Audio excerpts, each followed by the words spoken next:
35 మంది కలిగి ఉన్నటువంటి నంబాల కేశవరావు టీం.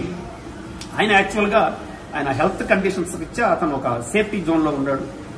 అయితే 35 మందికి యాక్చువల్గా 150 మంది దాకా ఉంటారు సెంట్రల్ కమిటీ కార్యదర్శిగా. అయితే ఇప్పుడున్నటువంటి నిర్బంధం ఫలితంగా వాళ్ళు నిర్మాణంలో మార్పులు చేసుకున్నారు. ఏం చేసుకున్నారంటే ఈజీగా మూవ్ అవడానికి వీలుగా చిన్న చిన్న దళాలుగా మార్చుకోవడం జరిగింది. అందుకనే 35 మెంబర్స్ తోటి వాళ్ళు ఫామ్ చేసుకోవడం జరిగింది. అయితే 35 మందిని నిర్మూలించడానికి 25,000 మంది సైన్యాన్ని తీశారు. 25,000 మంది చుట్టుముట్టారు.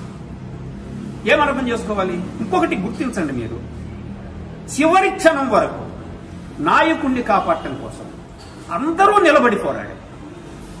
చనిపోవటానికి బుల్లెట్లకు ఎదురుగా తుపాకీలకు ఎదురుగా నిలబడ్డారు. వాళ్ళు చివరి వరకు నిలబడ్డారు వాళ్ళ ప్రీతమ నాయకుడిని రక్షించుకోవడం కోసం. ఇది మీరు కథల్లోనూ సినిమాల్లోనూ చూస్తారు. అంటే విప్లవకారుల యొక్క కమిట్మెంట్ అండి.